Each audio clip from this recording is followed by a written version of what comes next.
ternyata di sorga pun kalau sendiri tidak nyaman.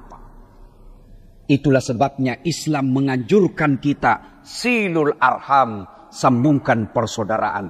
Maka merugi orang yang baik ibadahnya, ibadah wahdanya bagus, solatnya baik, jamaahnya baik, tahajudnya baik, tadarusnya bagus, tapi tidak ada yang senang. Kalian bukan orang yang baik. Ada orang begitu, Pak.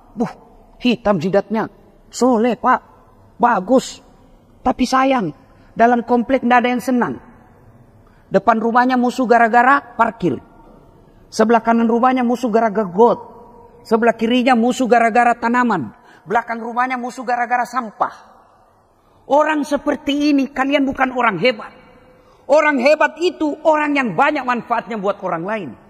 Orang yang hebat itu orang yang bagus akhlaknya kepada sesama manusia. Kenapa kita ketika salam selesai sholat, Assalamualaikum warahmatullah, ke kanan, ke kiri. Itu jaminan bagi kita orang yang baik agamanya. Tenang bos, saya akan menjadi rahmat bagi kalian. Kiri, tenang, saya akan menjadi rahmat buat kalian. Kenapa ketika kita dianjurkan sholat berjamaah, diperintahkan kalian pakai sikat gigi, apalagi kalau subuh? Kenapa? Apakah sikat gigi kita sampai kepada Allah? Tidak, itu adab. Jangan kau ganggu tambang sampingmu. Bayangkan kalau tadi malam makan jengkol. Assalamualaikum warahmatullah. Sebelah sanamu dia juga balik. Menguaplah kau. Bayangkan sampai mati dia ingat itu bau mulut kita. Itu adab. Kenapa ketika kita sholat jamaah dianjurkan pakai parfum? Apakah parfum sampai kepada Allah? Tidak. Bukan itu tujuannya. Apa? Supaya bau badanmu tidak mengganggu orang yang berjamaah. Adab. Maka puncak dari semua ibadah itu dan ilmu adab. Dan ini adab yang baik menyambungkan ukhuwah persaudaraan. Poin pertama pengajian kita ini, jaga ukhuwah. Jaga persaudaraan. Ini dekat-dekat pilpres, kita umat Islam mulai dibodoh-bodohi. Diangkat isu-isu agama. Diangkat isu-isu perbedaan dalam agama kita. Padahal perbedaan dalam agama itu rahmat bagi kita. Saudaraku, terutama yang adik-adik ini yang baru belajar agama. Jadikan kebiasaan dalam hidup kita beragama, berbeda itu biasa. Coba, angkat takbir aja kan kita beda-beda Pak. Coba kita angkat takbir. Ada kan yang begini? Kita takbir. Ada begini tuh. Allahu Akbar. Ada kan? Ada dalilnya. Ada juga yang begini. Allahu Akbar. Ada dalilnya. Ada juga yang kurang semangat sedikit. Ada. Silakan lakukan. Itu baru takbir Pak. Kita sudah berbeda.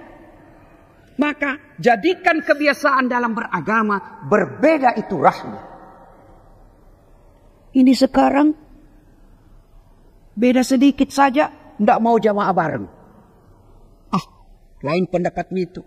Kenapa? Sholat subuh 3 rakaat. Bukan lain pendapatnya. Kau yang tidak dapat ilmunya bos. Bukan 3 rakaat. Itu namanya sujud tilawah. Kunut. Biasa Pak. Zaman saya kecil. Zaman Pak Jenderal kecil. Berbeda dalam kunut itu tidak buat ribut kita.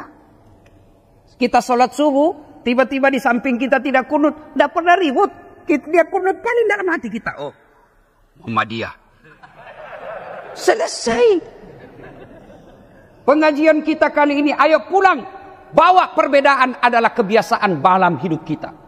Saudaraku dalam Islam, Allah tidak akan menanya kamu, das'at 4 kamu dapat dari mana? 4 itu, 4 tambah 4 sama dengan berapa? Allah tidak akan tanya kamu, das'at 4 tambah 4 sama dengan berapa? Kalau 4 tambah 4 jawabannya berapa Pak? Cuman 1, 8. Allah akan tanya kita, 8 kamu dapat dari mana? Boleh 9 kurang 1. Boleh 10 kurang 2. Boleh 4 tambah 4. Yang penting jumlahnya 8. Itulah Omar Rama mengatakan banyak jalan menuju surga. Ketika berbeda pendapat biasa. Saudara lihat yang pelihara jenggot, jangan kau maki karena itu sunnah. Jangan aku bilang kambing. Dia lihat jenggot. Pelan-pelan. Dan saudaraku yang tidak pelihara jenggot dan kau yang pelihara jenggot, hargai yang tidak pelihara jenggotnya. Dia bisa melaksanakan sunnah yang lain. Jangan mentang-mentang tidak pelihara sunnah, tidak jenggot kau anggap dia bukan ustadz sunnah. Saya masuk daftar ustadz bukan sunnah karena tidak pelihara jenggot.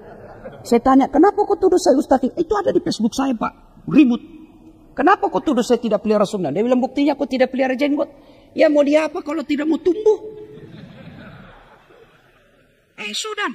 Saudaraku yang mau jingkrang celananya silahkan. Hargai, jangan kau tuduh teroris. Itu sunnah. Tapi saudaraku juga yang jingkrang celananya, jangan kau anggap tidak sunnah saudaramu yang tidak jingkrang celananya. Enak kan kalau beragama begini? Ayo, pelihara persaudaraan. Dekat-dekat pilpres. Jangan mau dibodohi politisi, Pak. Apalagi janji-janji kampanye, pret. Udahlah.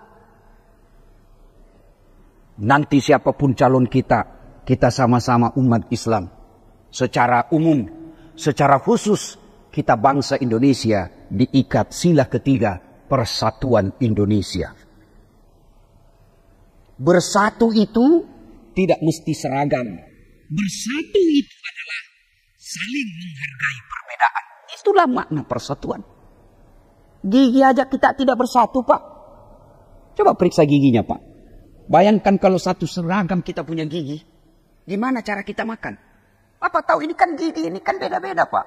Yang di depan namanya gigi seri. Itu gunanya memotong. Masuk ke dalam namanya gigi taring. Apa gunanya? Merobek. Maka Bapak kalau makan daging tidak mungkin begini. Pasti kasih begini.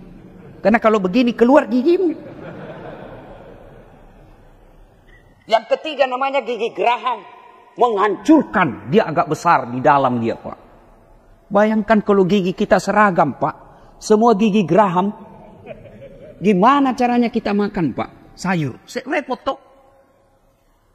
Maka berbeda itu biasa buat kita. Itulah makna dari perbedaan adalah rahmat di antara kalian. Poin pertama, dalam surga saja Nabi Adam tidak tenang karena sendiri. Maka saudaraku, jangan kau selalu berbeda pendapat lalu kau tuduh orang bid'ah. Kau tuduh dia sesat, kau masukkan neraka. Mari kita ajak kita masuk surga. Dalam surga sendiri tidak nyaman. Maka ajak saudara-saudaramu masuk surga. Kalau kau lihat dia salah di bagian A, lihat bagian C-nya. Lihat C, lihat B-nya. Segala B, lihat D-nya. Cari segala sudut untuk melihat dia adalah saudaramu itu berdamai. Jangan lihat perbedaannya. Lihat persamaan.